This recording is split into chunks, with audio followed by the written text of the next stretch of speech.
mill winter flu, so please excuse me if there's a bit of sneezing as well. I've also, luckily, I've also got Dave Bellett, who's our Deputy Chief Inspector. He's been able to dial in this evening as well, and he's been quite involved in working with MBIE through some of the drafts of the amended regs, so he should be able to back me up and help answer any questions that I'm unable to answer. So thank you, Dave. I appreciate that. He's just been talking to the alluvial gold sector on the west coast yesterday and today, because really the regulations are changing as of July, the 18th of July 2022, so that's not far away now. It's only 2 or 3 weeks, and there will be some changes made for the tunnelling sector that hopefully for the most part will bring more clarity to some parts of the regs and make some COCs easier to obtain for the sector. But really it's a significant step change for the quarries and alluvial mines who, up to this stage when the regulations were brought in 2013, didn't fall under the full requirements of the regulations. At the moment, they just have to have a manager with a COC and notify that to WorkSafe. And from this year, July, and next year, July, there will be a significant amount of requirements coming in for them, and it will be a significant step change for the quarrying and alluvial mining sector. But tonight I'll talk about those changes that mostly impact the mining and tunnelling sectors. Can everyone see the presentation? There we go.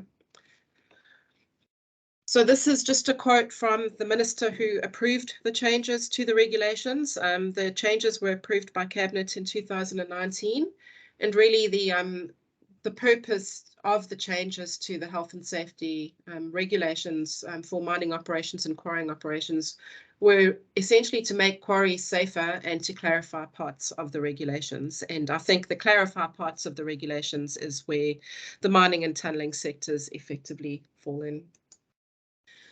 So the presentation outline tonight, I'll talk about how the regulations are structured and how they will be phased in being brought in, because not everything will happen overnight. I'll talk about some of the changes to CoC requirements, some of the definition changes and clarifications that are being made to the regs, which include some technical changes and some administrative changes. And I've littered the presentation with pictures from inspections around the traps. So if you see your project, just some great photos that I've managed to pick up around the country in the past several years. Just about the context for change, post Pike River, when the regulations were brought in, they were brought in quite quickly and under urgency. And at that stage, because of that speed of the process, it was agreed that the regulations would be reviewed just to check that they were working as intended. And what MBIE led to that implementation review, and the scope of it was just to check that the regs were being implemented as intended. It wasn't a wholesale review of all the detail wording of the regulations. Another one of the really big considerations for why quarries and alluvial mines are coming under the main body of the regs is that there were 5 fatalities at quarry operations in a single year. I was working with WorkSafe at that stage. It was quite a terrible year. And after consideration, the minister wanted to see a step change in quarries, and the quarrying sector as well recognised that, and they'd seen the regulations working in our sector, the tunnelling sector and the mining sector, and the concept of having principal hazard management plans and a little bit more regulation didn't seem as scary as it did in 2013. So WorkSafe and industry were consulted during 2018 and 2019. Now that's a long time ago. We were hoping that these changes would all have come in around 2019, but it's taken a little bit of a while with some delays due to COVID and some delays due to time issues at MBIE. The minister was the decision maker about what was adopted, and MBIE have drafted the revised regulations, and the implementation date is the 18th of July 2022. So it's a phased-in approach, and what it really means is that you will see a new version of the regulations every year until 2025 as the new requirements are phased in. Most of the changes for the tunnelling sector will come into being, though, this year from the 18th of July 2022. From 2023, the requirement for quarries and alluvial mines to have a documented health and safety management system will be a requirement. The ability to create CoC differentials comes in, and I'll explain what those are and why that's really exciting for the tunnelling sector. The gas monitor CoC comes in, and a metalliferous manager CoC comes in, which effectively segregates the competency requirements of underground metalliferous mines versus tunnels, just to recognise that there are different hazards, and the scope of work is quite different in those two sectors. At the moment, both underground gold mines and the civil tunnelling sector both require tunnel manager CoCs, and you know, if you go to an oral exam for a tunnel manager CoC, you might get asked about stoping, only ever having worked with TBM. So I think there's a recognition there of the difference in the industry, and that our industry is a little bit broader and needs more different CoCs. From July 2024, some of the competency requirements for quarry managers will change. And then from July 2025, the final competency requirements for underground metalliferous manager CoCs come in. So effectively, most of the changes that affect the tunnelling sector will be 2022 for all the technical and definition changes, and the CoC stuff will be from July 2023. What I will say is that we've been talking about proposed changes for quite a while, but that the amendment regulations have been published on the legislation website, and they were published probably about 3 weeks ago. And you can actually go and read through those amendment regulations if you like, to see what amendments will be made on each of the on each of the dates for the next 4 years. What I will say is we've been looking at draft ones of these for a little while to get our heads around what the changes will be, and they're not the easiest to read because they don't show what the regulations will look like. What they say is, on July 2022, replace this word with that word, or replace mine operator with relevant operator. So it does take a little bit to get your head around, which is why we're doing quite a lot of engagement with industry and producing some guidance, just to give a heads up and to make it easier to see what changes are coming. That's just right at the bottom as an example of the amendment that'll be made to Regulation 230 in terms of the quarterly reporting. So you'll see it's a minor clarification in that one, because at the moment it says you have to give a quarterly report every 3 months, which is a little bit vague, whereas they're going to replace it and say you have to give it every quarter beginning 1st of January, 1st of April, 1st of July and 1st of October. So it provides a little bit more clarity on the expectation. I thought I'd just go back to the meaning of a tunnelling operation. And the meaning of a tunnelling operation lives in the Health and Safety at Work Act, right at the back in Schedule 3. And the changes to the mining regulations, they don't mean that anything in HASWA has been changed at this stage. So the definition of a tunnelling operation isn't changing with this tranche of amendments. I know that MBIE will be making some change to HASWA at some stage to update the definition of a tunnelling operation or tweak it, because the word fill is a little bit clumsy. As well as the definition of a quarrying operation, to update that, as well as a tourist mining operation. There's some changes there that are required as well, but that's not being made this July. So a tunnelling operation, just a reminder, is an operation involving the extraction of fill with the purpose of creating a tunnel or shaft, or enlarging or extending any tunnel or shaft. And it includes the place where that operation is carried out. So really that means the surface footprint that supports that underground operation. Effectively, that's what that means. There is some provision to declare excluded tunnelling operations, and excluded tunnelling operations are actually present in the mining regulations. So there is some minor change to the excluded tunnelling operations in the amended regulations. So I think that's probably the first change to highlight for the sector. So currently, excluded tunnelling operations are those of any length if the mine, where no person ordinarily works underground. And I think the word ordinarily works has been a little bit grey and probably not as easy to interpret. Whereas the amendment is going to make it absolutely crystal clear that if the mine operator does not intend that any person will work in the tunnel, then it's excluded. But if you do intend that somebody is going to work in the tunnel or the shaft, then it is a tunneling operation. The other exclusion is has been that for tunnels that are less than 15 meters or less, where one or two people ordinarily work, but only if no explosives are used or there's no methane. That's been tidied up a little bit to say that any tunnel that's less than 15 meters can be excluded, but only if no explosives are used or that no methane will be present. So what that effectively means is that that 15 meters is a pretty standard exclusion. However, if you are going to be blasting a 10-meter long tunnel using explosives, it wouldn't be excluded.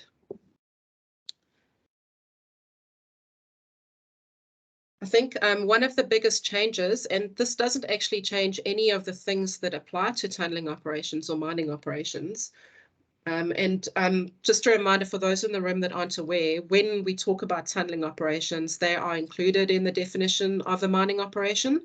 So if the regulations say mining operations must, it means tunneling operations as well. So because the regulations are being expanded to include quarries and alluvial mines, a lot of the things in the regs that used to apply only to mining operations will now apply to all extractives operations. So this is really just a slight tweak in the way that you'd read the regulations. So all of the duties where they've said mining operations, in some cases, they're going to replace that and say relevant operator. And if you see the word relevant operator, that means mine, quarry, or alluvial mine. So that's just a nomenclature thing. SSC CoC requirements. So one of the big things that the regulation review found was that for some mining operations where they've had to have an SSC with the CoC, they are lower risk operations. And in recognition of that, what the regulations are being amended to say is that for tourist mines, coal exploration, and suspended operations, a competent person still has to be appointed as the SSC, but they no longer need to hold an SSC certificate of competence. They just need to be declared as a competent person by the operator. So I think a lot of the tweaks that have been made to the regulations is to introduce some proportionality of risk back to the mining operations where there have been some quite strong blanket requirements across the sector. One of the other nomenclature things that will be quite important when you're reading the regulations is at the moment, we have a site senior executive who's responsible for a whole lot of things in relation to tunneling operations. And this term will be replaced by the term responsible person, because quarries and alluvial mines will have to do in some cases identify principal hazards and make sure that there are principal hazard management plans in place, but they may not necessarily have an SSC. They will have to delegate somebody competent to do that work. In the case of a tunneling operation, though, the responsible person will still be the SSC. So it's just a different way of reading the regulations, just to be aware of. When you're looking for your duties as SSC, where it says responsible person, that's you. Manager duties. So this is an amendment to clarify the duties of a manager. Currently, the regulations say that your tunneling operator must appoint a tunnel manager who has to manage the operation and supervise the health and safety aspects every day a worker is at work. Now, really pragmatically, that's not really practically achievable because most tunnel managers take a Saturday or Sunday off, probably. Or may take a day to go on training, and they're not there 24/7 if you're working a night shift. So this has been tweaked to show the actual intent of the duties of a manager, which is to still manage the operation, but to ensure that there is adequate supervision of all workers at all times. For tunneling operations, this is quite straightforward because you still have your shift supervisors who require a B grade, but you may have workshops and other places at your operation where you should still ensure that there's competent supervision of all work that's going on, even if there's no operations underground at the time. There's Farai. Mechanical and electrical superintendents, the regulations will be amended such that mechanical and electrical superintendents will only be required for underground mining operations and tunneling operations, and they won't apply to tourist mining operations.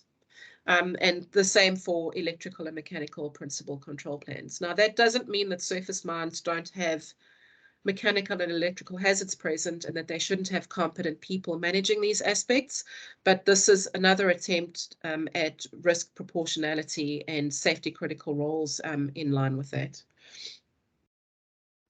Supervisors, so there's a clarification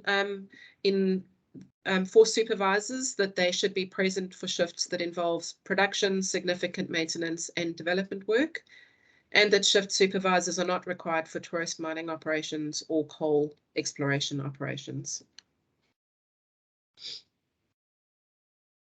Just a note on the Board of Examiners, the regulation review will add and change some certificates of competence. At the moment, certificates of competence are prescribed in Gazette notices, and I think there's a series of 3 or 4 Gazette notices that have been published through the years.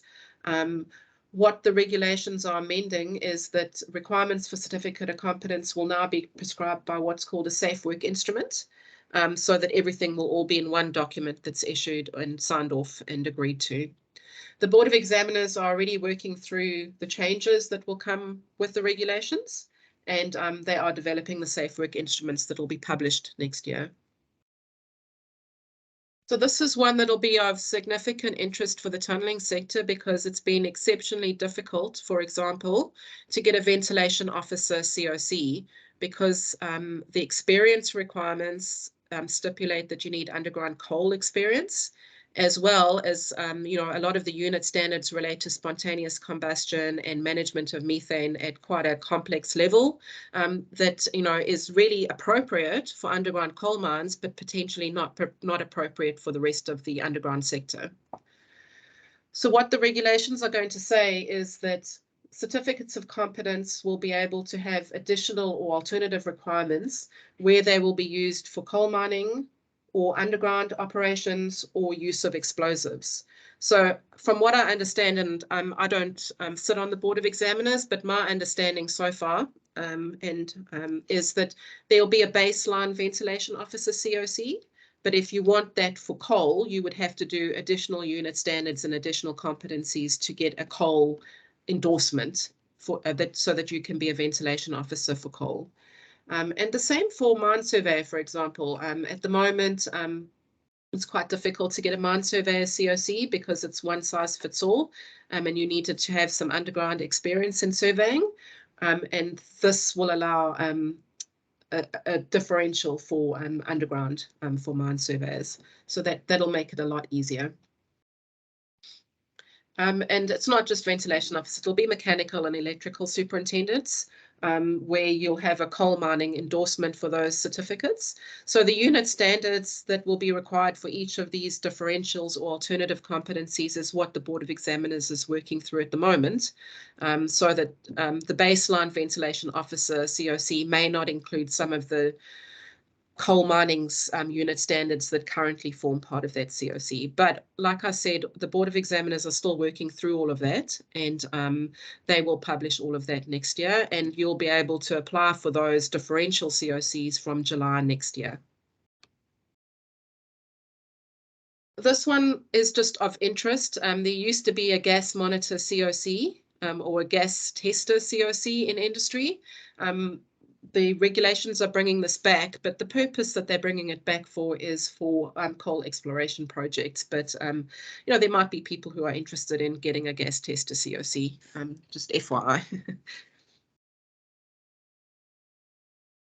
So, like I said in the beginning, currently underground gold mines and tunnels both require tunnel manager CoCs for the manager and supervisor safety critical roles. From July 2023, there will be new CoCs available for A-grade metalliferous mine manager and B-grade metalliferous mine manager. And that recognises different hazards and construction and excavation methodologies exist in both of these sectors. And from what I understand, the Board of Examiners will be looking at the unit standards and competencies required for the tunnel manager CoC, and then they'll be setting the unit standards and competencies required for the metalliferous manager CoC.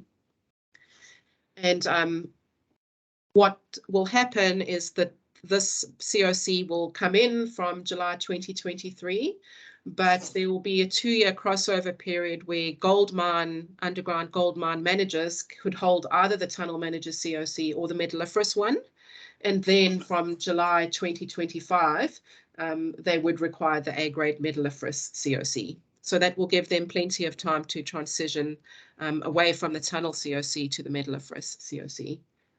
Or if they hold a first-class CoC, it's also appropriate. And the same for their underground supervisors or their shift supervisors. Their guys currently have to have a B-grade tunnel CoC.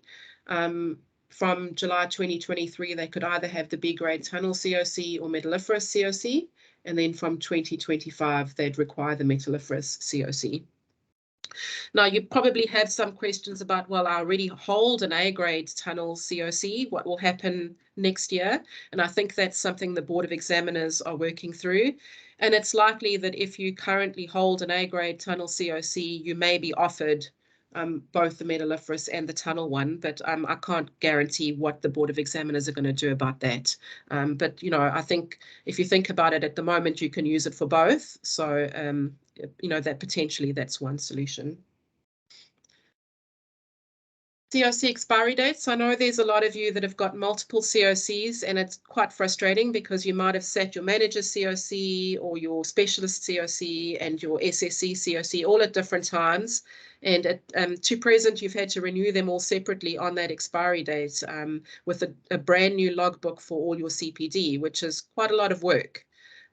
What the new regulations are bringing in is that you'll be able to request earlier expiry dates on some of your CoCs so that you can bring all of your expiry dates into line. And that means you could align all your expiry dates and submit all of your renewals at once with a single logbook potentially, as long as you've got the required CPD hours for all of your CoCs in the logbook. So hopefully that'll be a significant help to industry and all of those of you who have multiple CoCs. This is a big one for probably maybe the smaller tunneling operations. The meaning of a principal hazard has been clarified. So at the moment, the definition talks about the fact that a principal hazard is any hazard arising that could create multiple fatalities in a single accident, or a risk of multiple fatalities in a single accident, or a series of recurring accidents. And I think what a lot of operations have done is they've said, well, we could have single fatalities from this particular hazard, and we could have a single fatality, a single fatality, a single fatality. And that's not really what, when the regulations were written, was intended to be under the principal hazard. So it's been amended to say that it's a hazard that could create the risk of multiple fatalities in a single accident, or that could create a risk of multiple people being exposed to potentially fatal health risks. So, for example, silica dust or diesel particulates, or, you know, those sorts of asbestos, those sorts of health hazards. So it's really most SSCs for tunneling operations will need to have a look at their risk appraisal and go, well, you know, are some of the principal hazards that we have, can they create the risk of multiple fatalities given the scope and size of your operation and your exposure of your workers? For large operations, the answer may be they all still are principal hazards, but in some cases that may not be the case. This is just an interesting one. Installation of ground or strata support. They've been updated to clarify, so there's no change for tunneling operations underground. All the duties that apply to unsupported ground and temporary support and suitable ground or strata support arrangements still apply to underground mines and tunnels, but this duty has been expanded for open pit mines when they are undertaking slope stabilization activities. So you'll see that in some cases, duties have been that currently really were quite underground specific have been expanded a little bit to, for similar hazards where they are present. There's a slight definition clarification. At the moment, WANDA talks about not including any lifting machine, but the definition of a winding system didn't say that. But now the bit in bold has been included in the definition of a winding system to say that it doesn't include any lifting machine, endless rope hauling, or scraper winch installation. So what you'll see that this is a very minor technical change, but where the regulations talk about winding system versus WANDA, the definitions weren't aligned in the current version of the regs, and now they have been updated to align.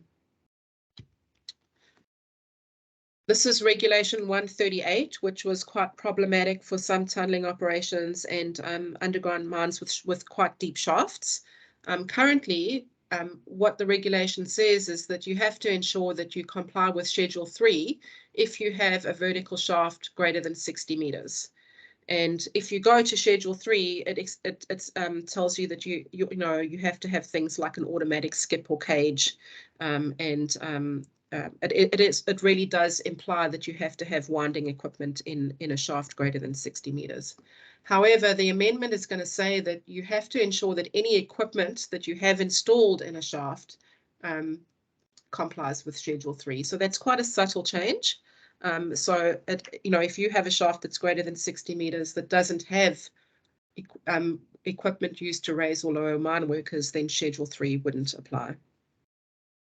That's tidying up some things that have given us problems with interpretation of regulations, and it's clarifying the requirements.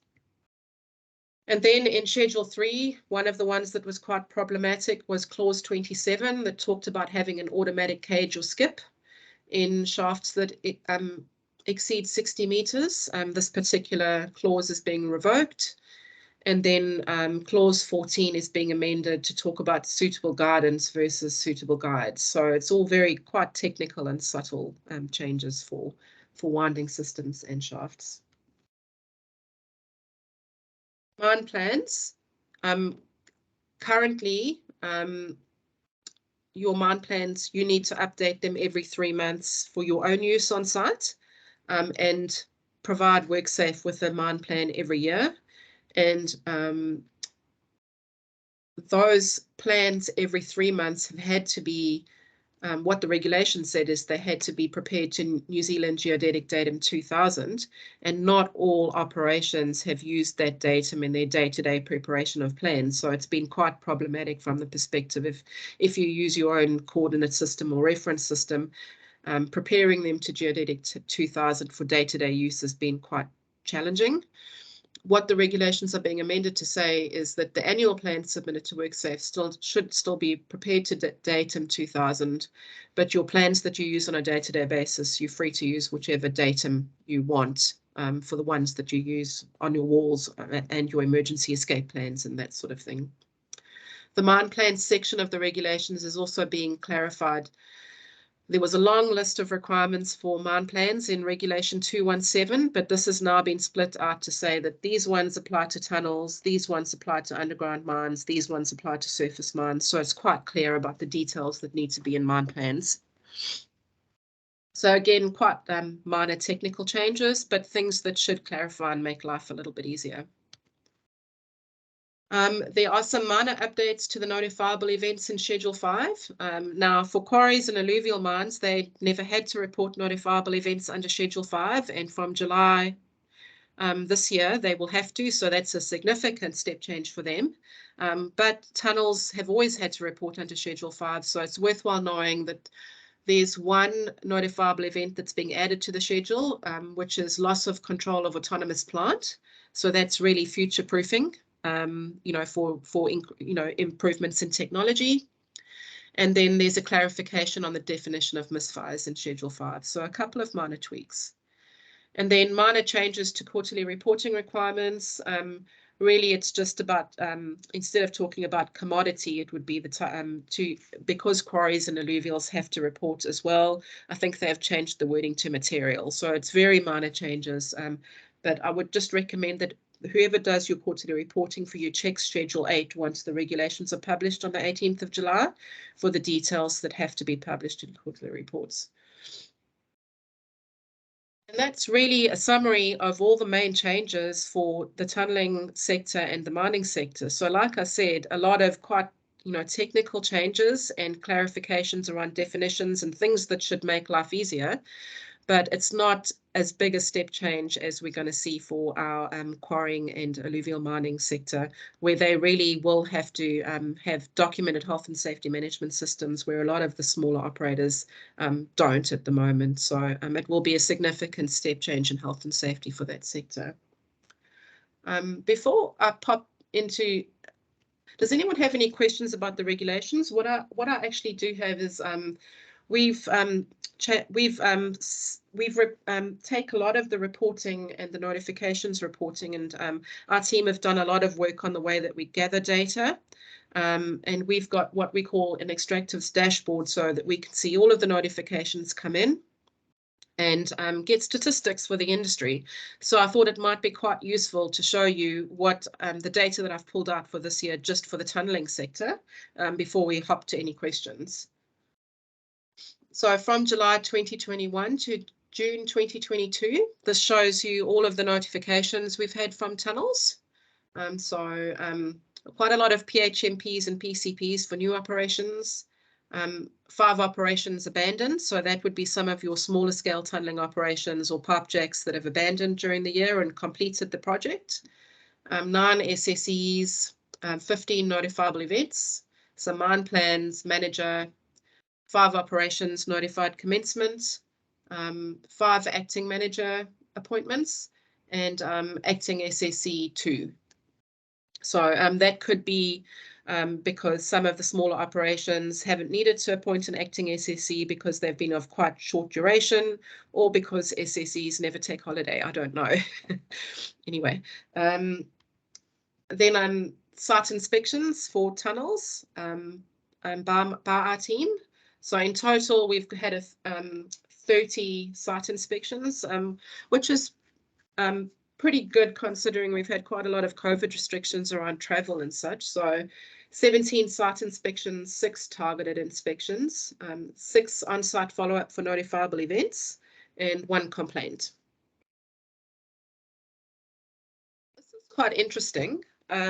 So what this shows is enforcement issued for the tunneling sector. So 42 improvement notices. And what I will say about that is it's not actually 42. There are some operations that operate as joint ventures. And when we issue a notice, we have to issue to each of the PCBUs in the JV. So I would say we've probably effectively only issued improvement notices for probably 6 or 7 issues across the sector, but to 42 PCBUs, if you know what I mean. 1 prohibition notice, 1 sustained compliance letter, and then verbal direction 55 across the board. Now, this is what's quite interesting, because you'll see in the light blue is all of the enforcement that we've issued across the entire extractive sector. And you'll see that roads and operating vehicle other vehicle operating areas is where we issue the most enforcement at quarries and surface mines and other mines, but not so much proportionally to tunnels. Guarding is probably fairly in proportion, whereas emergency management, quite a significant proportion of the enforcement issued across the extractive sector has been in the tunneling area, and falls from height. You'll see that there's quite a lot. The dark blue is the tunneling proportion of that. So quite interesting. What it does show is, and you'll see in the notifiable events that I'll show you, is that there are subtle differences in trends in the type of events we see in the extractive sector, but tunneling is its own special sector as well within our extractives industry. So here are the improvement notices. A lot for guarding, emergency management, and fall from heights, but only 1 in roads and vehicle operating areas, whereas we've issued quite a lot for the mining sector and the quarrying sector in that area. Direction as well, pretty much across the board, but you'll see again roads and other vehicles is quite a significant one for mining. Health and safety management systems, we haven't issued any enforcement there because typically, the health and safety management systems for the tunnelling sector, we review the PHMPs as they come in, and they definitely are better implemented and better crafted and of better quality in a lot of cases than some of the other parts of our extractive sector. Fall from heights and ground and strata instability, some for mechanical. PHMP and PCP reviews. The majority of PHMP and PCP reviews that our team does is for the tunnelling sector because we get new operations starting up quite frequently, whereas it's quite infrequent that we would get a brand new mining operation notify commencement. Does happen, but not as frequently as with tunnelling. So we did 63 reviews for the year. And accepted 49 and 20 that we still got on our desk at the moment, waiting for review. And you'll see that in most cases, 73% of the time, we only require one review and the PHMP is satisfactory after one review, whereas some of the plans do require a second review. And we may pick up that there's information missing or new information, and we ask the operator to resubmit. Notifiable events for the tunnelling sector, we've had 15 for the year. 11 of those we've classified as high potential. And again, you can see in comparison to the rest of the mining industry and quarrying industry that vehicles and plant, ventilation and gas is quite a minor one. This is typically when the power cuts out for more than 30 minutes and you've had to withdraw workers. Fall of plant, so falls from height, is definitely something that we do see more of in the tunnelling sector, as well as escape of pressurized substances. So that's loss of isolation on services, for example, or loss of compressed air being released when you didn't intend it. And so those are the types of incidents that we see. And then one immediate injury requiring first aid and one immediate admission to hospital. We haven't had any incidents related to electricity, for example, or fire or fire underground. So for the underground gold mines, we do see quite a lot of fire on mobile plant, but we haven't seen that in the tunnelling sector. So I just thought it was quite interesting to show you the statistics that we've pulled and some of the differences that you can see and the similarities with the rest of the extractive sector. And really that's me. So if there are any questions, I'd be more than happy to answer them.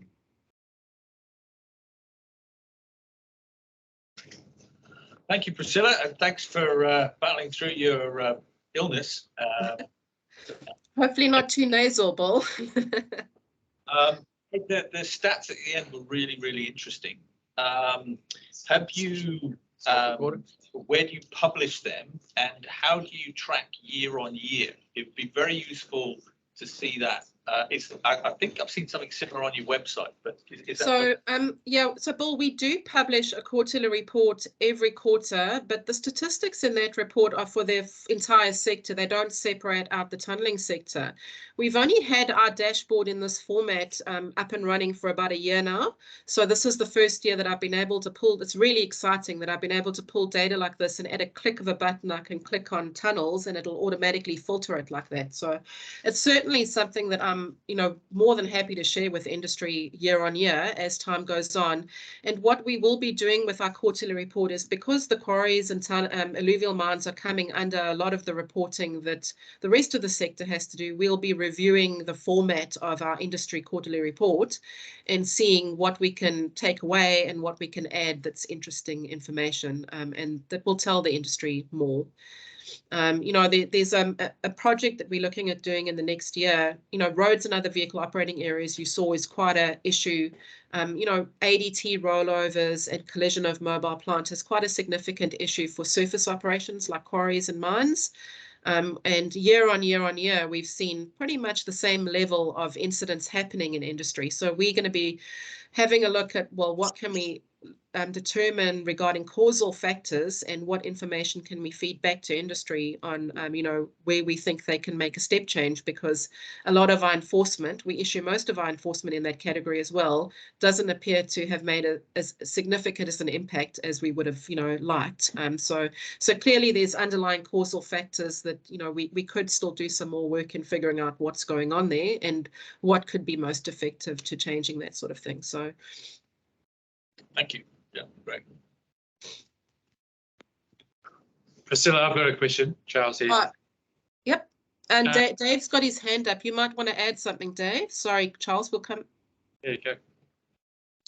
Yeah, just the I think the incidences don't necessarily pick up some high consequence indicators. So we've been experiencing some incidents in the tunnelling sector that are quite worrying, and a lot of the background to that I think is labour market shortages, the skill set of critical workers performing high risk tasks, and the application of systems as designed hasn't always been there.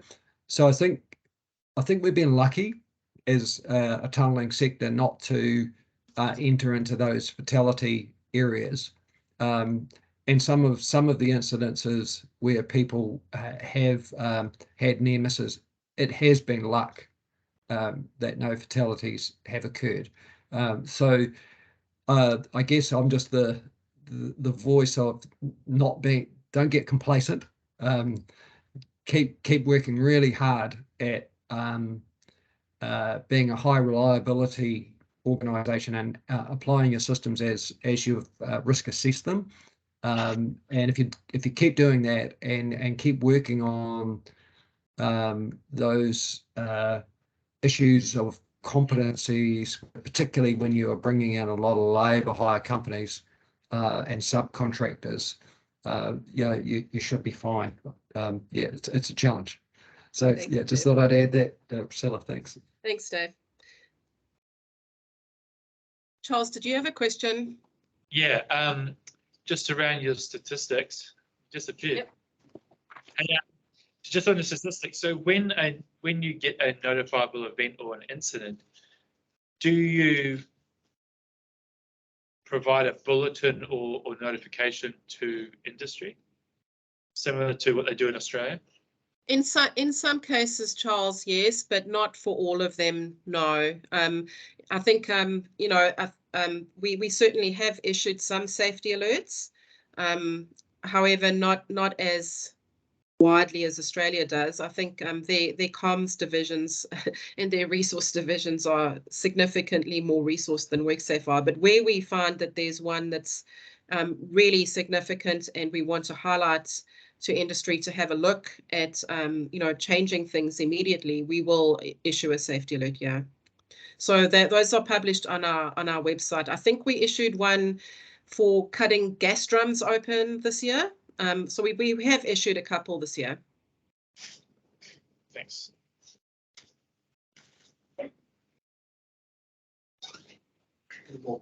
What I also wanted to say was, if I had been there tonight, I would have given you all a draft copy of the guidance that we've developed that will go with, that summarizes all the changes to the regulations. Apologies, I spent the other day printing out like 60 copies, so now I've got them all sitting on my desk.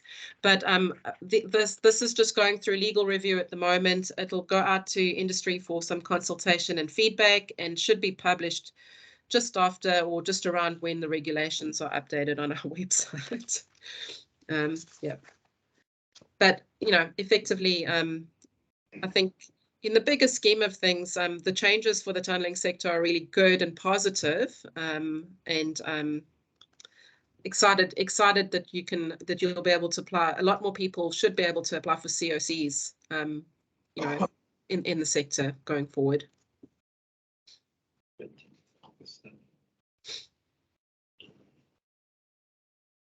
Okay, well, if there's not any more questions, thank you very much, Priscilla, for still managing to call in and still giving a presentation. Very useful presentation, I think, for everyone here to see what's coming up, understand the backdrop to it all. And I think everyone appreciates the interaction that we get through yourself, particularly great to have Dave here as well with the regulator, and I guess making the effort to make sure that these sort of things are well communicated to industry. So thank you very much. Hopefully you start feeling better. Your household all starts feeling better. And, Thank you. See you soon. Thanks very much, everyone. Thanks. Thank you. Just sorry that I couldn't be there to have a drink and chat with everyone. I was really looking forward to it. Anyway, cheers, guys. Yes, thanks. Thanks for that. Bye.